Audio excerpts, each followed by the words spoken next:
Hello students, middle education के YouTube channel में आप सभी का स्वागत है।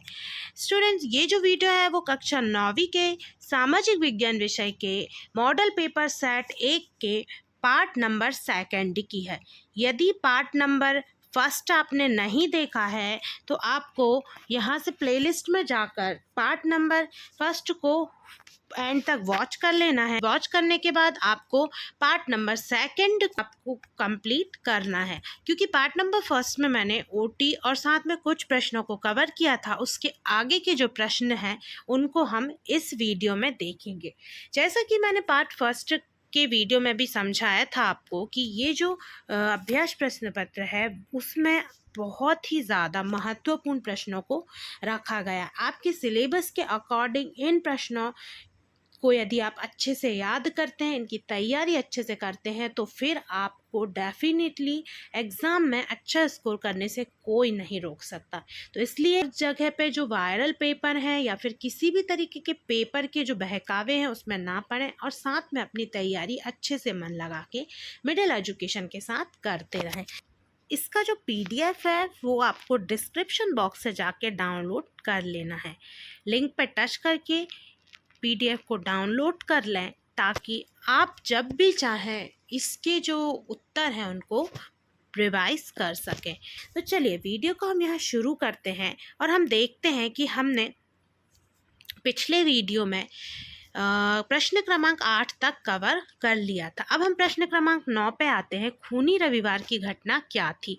देखिए, ये जो घटना है वो 22 जनवरी 1905 को हुई थी और जार सेना ने शांतिपूर्ण तरीके से प्रदर्शन कर रहे मजदूरों को उनके परिवारों पर गोलियां चलाई थी। मजदूरों पर और उनके परिवारों पर गोली चला दी गई थी और इसमें कई लोगों की जान चली गई थी। तो इसे खूनी रविवार घटना माना जाता है। आप स्क्रीनशॉट ले लें और इसके साथ साथ पीडीएफ को डिस्क्रिप्शन बॉक्स से डाउनलोड कर लें, तो ये पूरा उत्तर आप इत्मीनान से पढ़ सकते हैं। इसमें कुछ और अन्य बातें हैं, ठीक है। इसमें अल्पकालिक क्रांति हुई थी इस घटना के बाद। इसके बाद बड़े क्षेत्रों पर जार ने अपना नियंत्रण खो दिया था। इस प्रकार से यहाँ पे कुछ पॉइंट्स दिए हुए हैं। इसका अथवा हम देखेंगे। पूंजीवादी का समाजवादी विचारधारा, पूंजीवादी यहाँ पे होगा। समाजवादी विचारधारा में दो अंतर बताइए। तो इसका उत्तर ये रहा। समाजवाद एक आर्थिक और राजनीतिक व्यवस्था है, ठीक है। उसके अलावा पूंजीवाद एक ऐसी आर्थिक व्यवस्था है जिसके तहत उत्पादन के साधनों पर निजी स्वामित्व होता है। और समाजवाद में क्या होता है कि जो उत्पादन के साधन है उस पर सार्वजनिक स्वामित्व होता है और इस पर पूंजीवाद में जो उत्पादन के साधन है उन पर निजी स्वामित्व होता है। एक बड़ी विशेषता है। उसके अलावा और भी कुछ विशेषताएं नीचे दी गई हैं। और क्योंकि यदि मैं सारे क्वेश्चंस को आपको अच्छे से समझाऊंगी या फिर पूरा उत्तर पढ़ूंगी तो वीडियो बहुत लंबी हो जाएगी, इसलिए इसको आप स्क्रीनशॉट खींच के पढ़ के याद कर सकते हैं। उसके बाद फिर यहाँ पे हम देखेंगे प्रश्न क्रमांक 10, उदारवाद पर टिप्पणी लिखिए। ये रहा प्रश्न क्रमांक 10 का उत्तर। यह एक प्रकार की विचारधारा जिसके अंतर्गत मनुष्य को विवेकशील प्राणी मानते हुए सामाजिक संस्थाओं के मनुष्यों की सूझबूझ और सामूहिक प्रयास का परिणाम समझा जाता है। इसकी उत्पत्ति भी दी गई है 17वीं शताब्दी के प्रारंभ से। जॉन लॉक को उदारवाद का जनक माना जाता है। फिर इसका अथवा है, प्रथम विश्व युद्ध हुआ, रूस की क्रांति पर इसका क्या प्रभाव पड़ा? तो ये रहा इसका उत्तर। इसमें क्या हुआ? प्रथम विश्व युद्ध में इंग्लैंड और फ्रांस की ओर से युद्ध में सम्मिलित हो गया था रूस, और उसके बाद पर्याप्त शस्त्र व रसद के अभाव के कारण रूस युद्ध में रूसी सेना को बहुत ज़्यादा हानि हुई थी। और इसमें कुछ यहाँ पे आंकड़े दिए गए हैं। इस पूरे उत्तर को आप पीडीएफ में से पढ़ सकते हैं। उसके बाद हम आते हैं प्रश्न क्रमांक 11, भारत देश के पड़ोसी देश का नाम बताइए। तो देखिए यहाँ पे भारत के उत्तर पश्चिम में और यहाँ पे कुछ देशों के नाम जो हैं वो हैं पाकिस्तान, अफगानिस्तान, ये उत्तर पश्चिमी पड़ोसी देश हैं।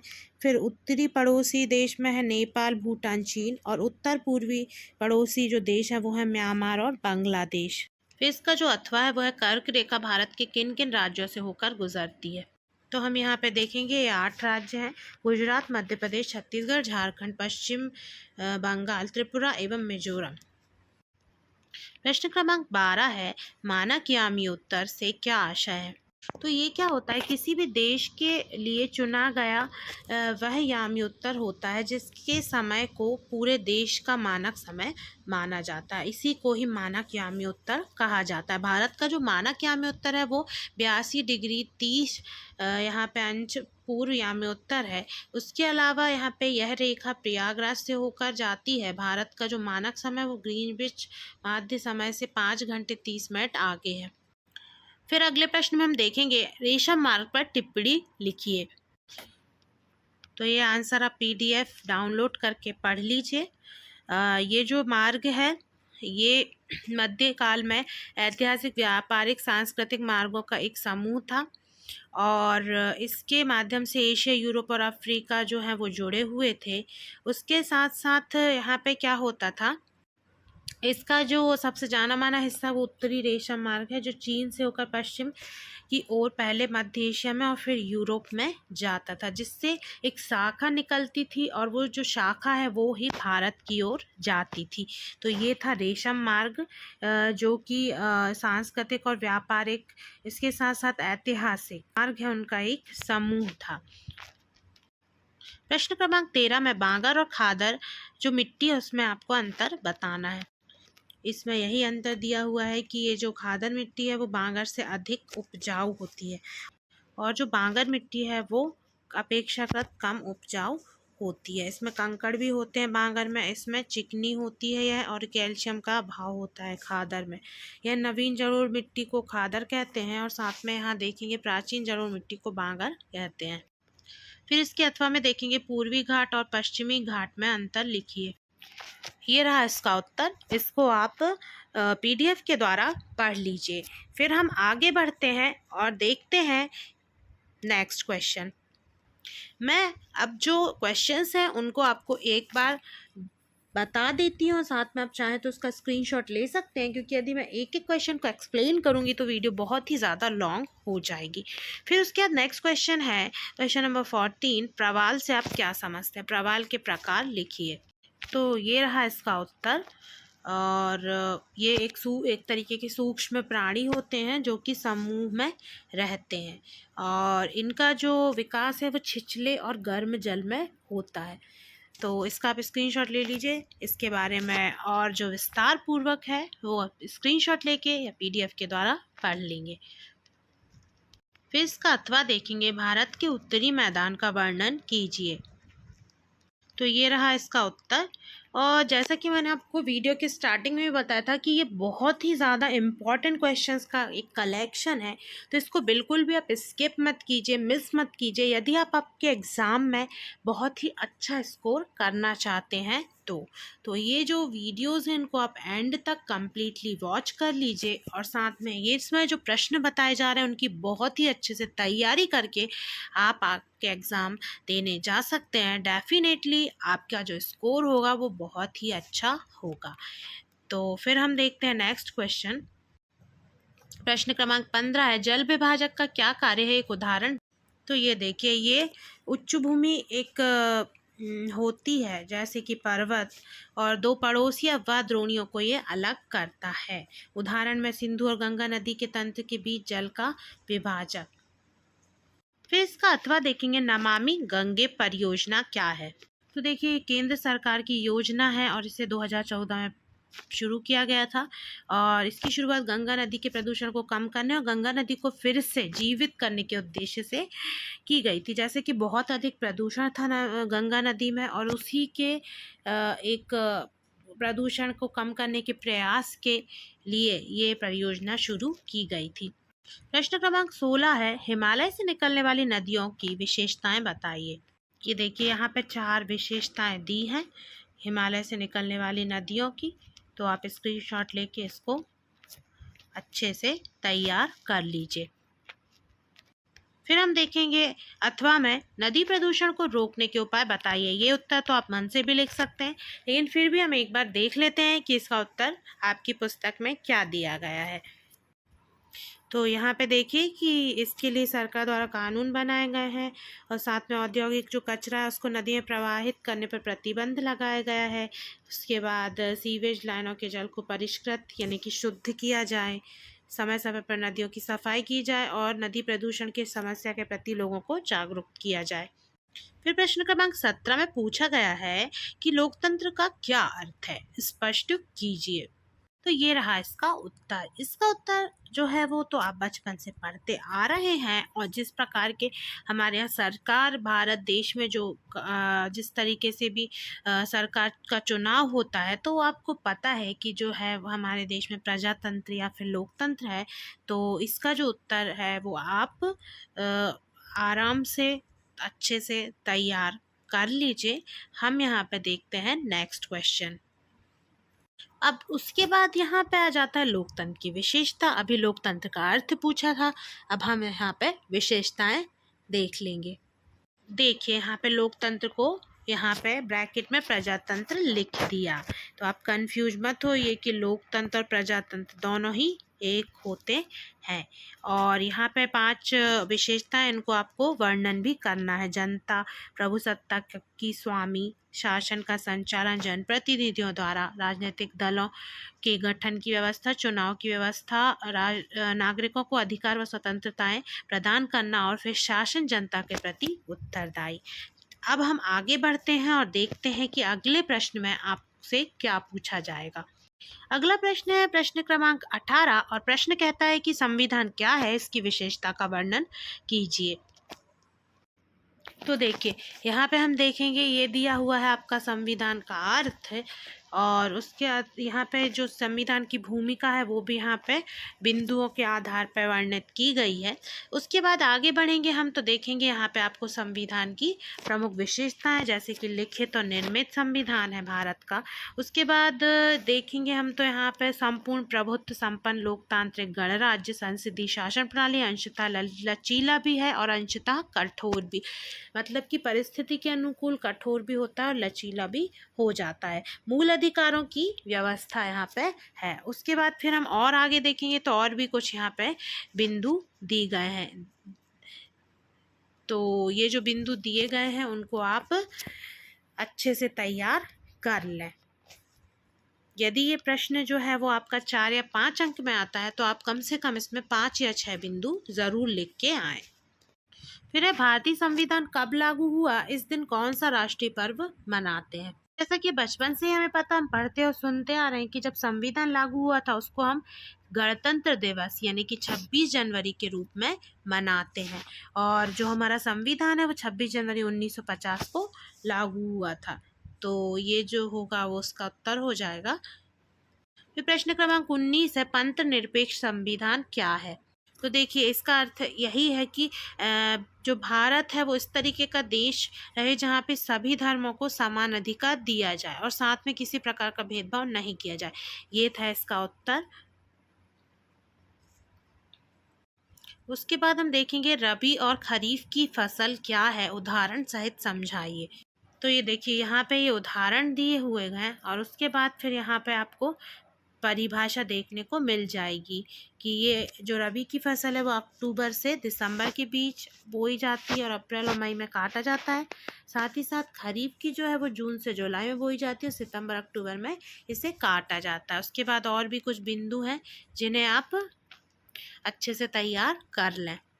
प्रश्न क्रमांक 20 में भारत के मानचित्र में आपको निम्नलिखित नदियों को चिन्हित करना है, जिसमें गंगा, सतलज, दामोदर, कृष्णा, नर्मदा, ताप्ती और महानदी ये जो है वो सारी नदियां हैं। तो आइए हम भारत के नक्शे में इन नदियों को कहाँ पे आप दर्शाएंगे वो देख लेते हैं। ये है भारत का नक्शा। इसमें हम देखेंगे कि यहाँ पे आपको जो नर्मदा नदी है वो ये है, गंगा यहाँ है, उसके अलावा यहाँ पे कृष्णा, उसके बाद हम देखेंगे यहाँ पे जो और बाकी जो दिख रही है वो है यमुना नदी, यहाँ साइड में सतलज जो है वो ऊपर दी हुई है। उसके अलावा यहाँ पे ब्रह्मपुत्र नदी है ग्रे कलर के अंदर।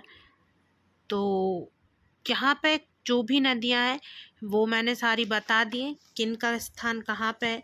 तो इसकी अच्छे से प्रैक्टिस कर लीजिए और साथ ही साथ इसका स्क्रीनशॉट ज़रूर ले लें। अब उसके बाद देखते हैं नेक्स्ट क्वेश्चन।